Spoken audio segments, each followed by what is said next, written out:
Salut à tous, aujourd'hui on va redécouvrir pour moi aussi mes dessins, mes projets d'art lorsque j'étais en études d'art, du moins une partie de mes dessins, donc on va regarder ça ensemble, c'est parti.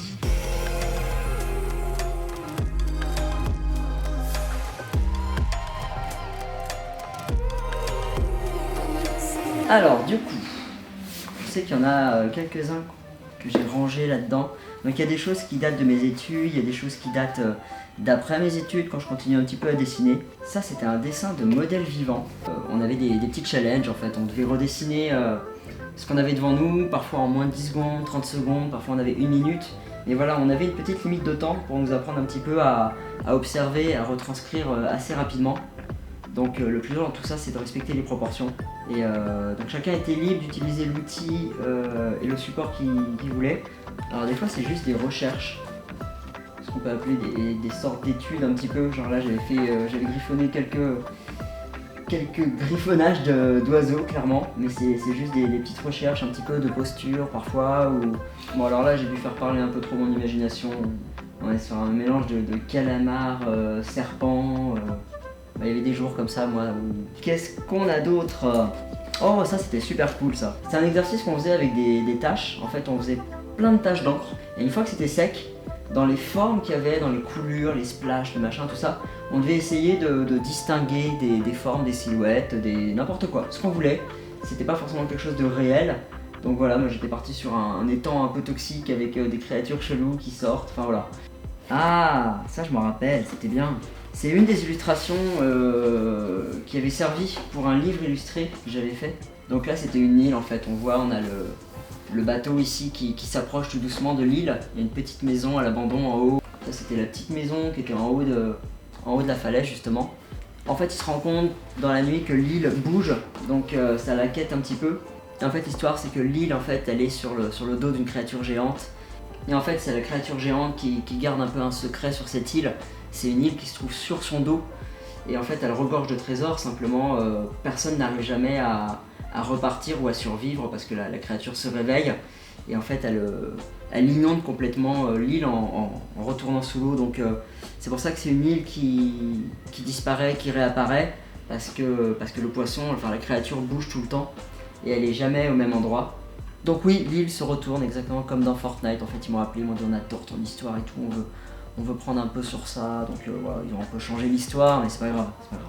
Oh, ça c'était un autoportrait. J'ai retravaillé dessus tellement de fois pour des détails de lumière, de grains de la peau, de teintes, etc.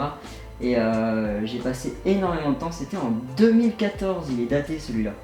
Donc voilà, et c'est hyper intéressant de travailler un autoportrait parce que si on veut qu'il soit ressemblant, il y a plein de petits détails auxquels on doit vraiment prêter attention. Et parfois ces petits détails, ça peut être des choses qui nous complexent. Donc c'est vraiment une très très bonne chose, un très bon travail d'arriver à accepter ces petits détails qu'on n'aime pas forcément au quotidien, mais qui font sur un autoportrait qui va nous ressembler, donc c'est essentiel au final. Et on se rend compte du coup que ça fait vraiment partie de nous. Alors j'ai vraiment pas tout dans cette pochette, mais si ça vous plaît, je pourrais refaire une vidéo où j'essaierai de réunir des bouquins, des croquis, des projets un peu plus conséquents. Ça me fait déjà vraiment du bien un petit peu de revoir tout ça, ça me donne envie de redessiner.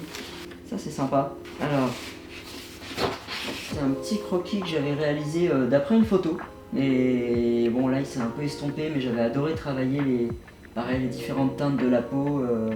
Mais je l'avais fait en deux versions, je l'avais fait en plus petit sur papier blanc, là sur papier noir c'était un petit peu plus compliqué. Mais celui-là sur un papier Moleskine au crayon de couleur. Pareil, il est très frotté, il a été estompé, c'est un peu dommage. Et ici on a quoi? On a... Ah ça alors, c'est quand j'avais commencé à faire une petite formation tatou. J'avais commencé à monter un book avec pas mal de croquis, je faisais des recherches comme ça, beaucoup sur le thème un peu Japon, mais dans un style new school, donc un peu plus moderne. Je vous les passe rapidement, mais voilà, je vous mets quelques images, parce que comme c'est sur un calque, c'est transparent, on voit pas énormément. Des petites recherches de papillons, des choses comme ça. Et celui-là, il était vraiment cool.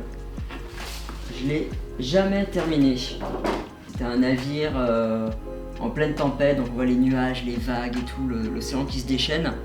Et les tentacules qui sortent en fait pour attraper le bateau, et on voit du coup le kraken sous l'eau et qui ressort beaucoup plus. Donc ça c'était juste une petite recherche et j'avais commencé à le redessiner sur un fond comme ça que j'avais fait au café, je crois, ou peut-être juste une encre simplement, mais me connaissant, j'ai dû utiliser du café. Je trouvais ça hyper intéressant d'utiliser autre chose que de la peinture pour faire de la couleur. Et voilà, bah c'est tout pour cette petite découverte un petit peu de mes dessins, de mes projets. C'est vraiment une infime partie de ce que j'ai gardé. Il faudra que je réunisse tout ça. J'ai également un artbook que j'avais travaillé sur InDesign en réunissant justement une sélection de projets un peu coup de cœur. En majorité ceux qu'on a vus là, mais je vous montrerai l'artbook si vous voulez à l'occasion. Enfin voilà, du coup si ça vous a plu, je referai volontiers une autre vidéo sur ça, j'essaierai de retrouver d'autres croquis, d'autres bouquins, il y a pas mal de trucs qu'il faut que je ressorte un petit peu. Et je vous dis à très bientôt dans une prochaine vidéo.